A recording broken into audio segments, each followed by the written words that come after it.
नमस्कार। मौसम में परिवर्तन आप सभी देख रहे हैं।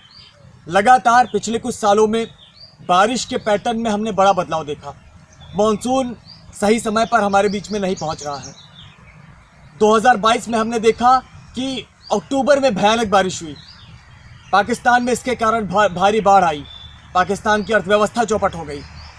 2023 में अभी हमने देखा कि महाराष्ट्र में अप्रैल के महीने में ही लू के कारण 11 लोगों की मौत हो गई। लगातार कहीं पर बाढ़ की घटनाएं बढ़ रही हैं, कहीं पर सूखा बढ़ रहा है। लगातार धरती का तापमान बढ़ता जा रहा है। साल दर साल सबसे ज़्यादा गर्म सालों में से दर्ज हो रहे हैं। लगातार चारों तरफ हमें परिवर्तन दिख रहा है। जो हमारा खाद्यान्न उत्पादन है वो कम हो रहा है। जल संकट हमने पिछले दशक में कई बार कई शहरों में देखा। तो ये जो तमाम समस्याएं हमको मौसम में दिखाई दे रही हैं, ये नतीजा है जलवायु परिवर्तन का, जिसका कारण है ग्लोबल वार्मिंग। हमारी धरती का तापमान दिनों दिन बढ़ता जा रहा है। अब क्या कारण है हमारे धरती के तापमान के बढ़ने के? धरती का जो तापमान है ये निर्भर करता है ग्रीन हाउस प्रभाव के ऊपर। ग्रीन हाउस प्रभाव का मतलब हमारा जो धरती है उसका जो ऊपरी आवरण है, जिसको हम वायुमंडल कहते हैं, उसमें कुछ गैसें होती हैं, जिन गैसों के अंदर ऐसी क्षमता होती है कि ये सूरज की गर्मी को सोख लेती हैं। तो धरती के वायुमंडल में जो गैसें हैं, जो धरती के सूरज की गर्मी को सोखती हैं, ये धरती को गर्म रखती हैं। अगर ये ग्रीन हाउस की गैसें हमारे धरती के वायुमंडल में ना होती तो हमारी धरती का तापमान माइनस में होता। हमारी धरती पर जीवन शायद संभव ना होता। पर ये ग्रीन हाउस की गैसें ही हैं जो ग्रीन हाउस प्रभाव उत्पन्न करती हैं और धरती पर रहने लायक तापमान होता है। लेकिन पिछले लगभग 200-300 सालों में, खासकर जब से औद्योगिक क्रांति हुई सन 1750 में, उसके बाद से हमने लगातार ग्रीन हाउस गैसों का उत्सर्जन बढ़ाना शुरू किया। 3 प्रमुख ग्रीन हाउस गैसें हैं। एक कार्बन डाइऑक्साइड है, मीथेन है, नाइट्रस ऑक्साइड। ये सबसे खतरनाक ग्रीन हाउस गैसें हैं। इनका उत्सर्जन सन 1750 में इनकी मात्रा जितनी थी वायुमंडल में, आज लगभग दोगुनी हो चुकी है। मतलब ये पिछले 300 सालों में अब लगभग 2 गुनी गर्मी को सोख रही हैं। ये सूरज की गर्मी को परावर्तित होकर वापस अंतरिक्ष में नहीं जाने देती हैं, और जिसके कारण हमारी धरती बहुत तेज़ी से गर्म होती जा रही है। अब धरती पर जितनी भी चीज़ें हैं सब तापमान पर निर्भर करती हैं। भाई, बीज में अंकुरण हो, चाहे पेड़ों का बढ़ना हो, फसल का पकना हो, सब तापमान पर निर्भर करता है। हमारे यहाँ जो हमारा वाटर साइकिल है, पानी का वाष्पीकरण है, इवेपोरेशन है, पानी का बरसना, हिमपात होना, मतलब उसका प्रेसिपिटेशन जो है वो भी सब तापमान पर निर्भर करता है। हवाएं चलना ये भी तापमान पर निर्भर करता है। चक्रवात और ऐसी तमाम जो घटनाएं हैं वो भी तापमान पर निर्भर करती हैं। यहाँ तक कि हमारे पेट में जो खाना पचता है उसके लिए भी निश्चित तापमान चाहिए। 98.6 डिग्री फ़ारेनहाइट का यह हमारा तापमान है मेटाबॉलिज्म का। बाकी अलग अलग प्राणियों का तापमान अलग अलग है। जैसे गायों में लगभग 100.8 होता है, कुत्तों में 101 से 102 के बीच में होता है फ़ारेनहाइट में। तो धरती पर जितने भी प्राकृतिक तंत्र हैं सब तापमान पर निर्भर करते हैं। लेकिन लगातार धरती का तापमान बढ़ता जा रहा है। कारण क्या है? हमने ग्रीन हाउस गैसों की मात्रा बढ़ाई है। तो जब ज़्यादा ग्रीन हाउस गैसों का उत्सर्जन होता है तो धरती का तापमान बढ़ता है और सारे प्राकृतिक तंत्र जो हैं वो विघटित होने लगते हैं, उसमें असंतुलन पैदा होने लगता है। हमारी फसलों पर प्रभाव पड़ रहा है। वैज्ञानिक बता रहे हैं कि बढ़ती हुई गर्मी के कारण आने वाले कुछ दशकों में गेहूँ का उत्पादन बहुत घट जाएगा, क्योंकि गेहूँ को उगने के लिए लगभग 14-15 डिग्री सेल्सियस का तापमान चाहिए। वो तापमान नहीं मिलेगा क्योंकि धरती का तापमान बढ़ता जा रहा है। ऐसे ही सारी फसलों में परिवर्तन हो रहा है।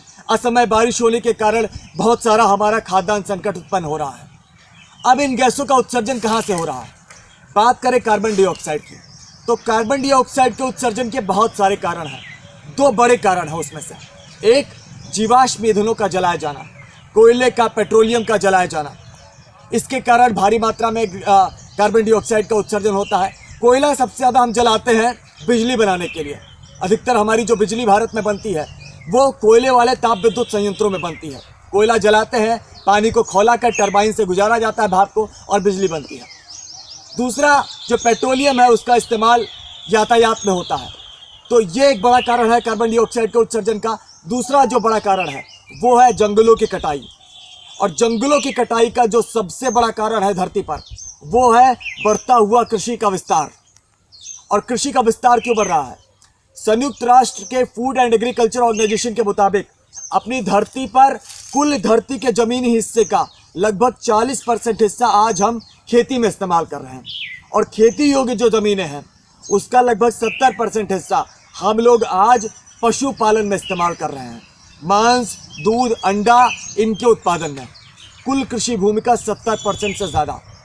और इस कारण से जितनी ज़्यादा हम मांस, दूध, अंडे की मांग करते हैं, जितनी ज़्यादा हम अपनी जनसंख्या बढ़ाते हैं, उतने ज़्यादा फिर हमें जानवर पैदा करने पड़ते हैं मांस, दूध, अंडा के लिए।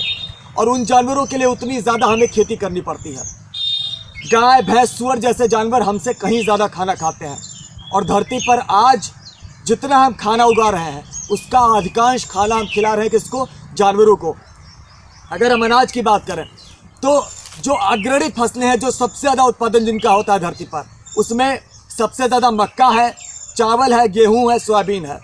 गेहूं चावल तो हम सीधे खाते हैं, पर अधिकांश मक्का और अधिकांश सोयाबीन जो धरती पर हम उगा रहे हैं वो सीधे हम जानवरों को खिला रहे हैं, है ना। तो इस तरीके से हम भारी मात्रा में जंगल काट रहे हैं लगातार। उदाहरण के तौर पर जिन जंगलों को लंग्स ऑफ द अर्थ कहा जाता था, धरती का फेफड़ा, अमेजन के जंगल जो दक्षिण अमेरिकी महाद्वीप में है, वो अधिकांश काटे जा चुके हैं। इनको धरती का फेफड़ा कहा जाता था क्योंकि हर साल भारी मात्रा में ये कार्बन डाइऑक्साइड को सोखते थे और भारी मात्रा में ये ऑक्सीजन हमारे वायुमंडल में छोड़ते थे।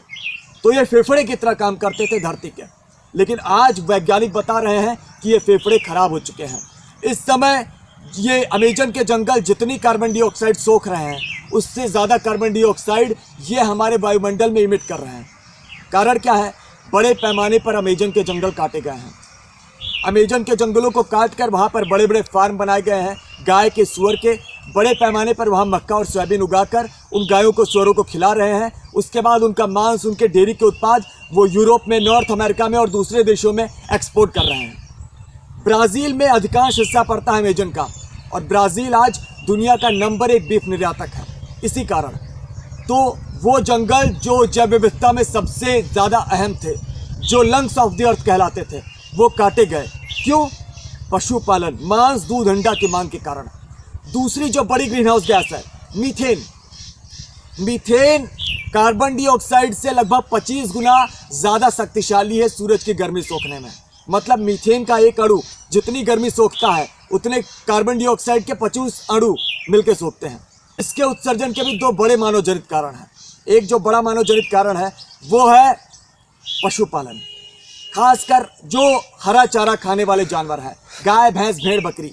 ये जब अपनी पाचन क्रिया करते हैं, हरे चारे को पचाते हैं, तो उस पाचन क्रिया में मीथेन गैस उत्सर्जित करते हैं। और इतनी ज़्यादा मीथेन इन जानवरों से उत्सर्जित हो रही है कि धरती पर मीथेन के उत्सर्जन का ये प्रमुख मानवजनित कारण है। हम इंसानों की जनसंख्या धरती पर अभी 8 अरब पहुंची है और हम लोग हर साल 80 अरब से ज़्यादा कुछ प्रजातियों के स्थलीय जानवरों को फार्म के अंदर ज़बरदस्ती पैदा कराते हैं, जिसमें गाय, भैंस, भेड़, बकरी, सूअर ऐसी प्रजातियां हैं। और इस कारण से ज़्यादा जानवर ज़्यादा मीथेन उत्सर्जित करते हैं। एक गाय एक दिन में 250 लीटर से 500 लीटर तक मीथेन उत्सर्जित करती है। तो इस तरीके से मीथेन गैस भारी मात्रा में ग्लोबल वार्मिंग को बढ़ा रही है। तीसरी जो बड़ी ग्रीन हाउस गैस है नाइट्रस ऑक्साइड। नाइट्रस ऑक्साइड के उत्सर्जन का सबसे बड़ा कारण, 60% कारण जो है वो है फर्टिलाइजर्स का इस्तेमाल। फर्टिलाइजर्स चाहे वो ऑर्गेनिक वाले हो या कृत्रिम वाले हो, उसमें लगभग 45 से 50% तक नाइट्रोजन होती है जो नाइट्रस ऑक्साइड के रूप में उत्सर्जित होती है।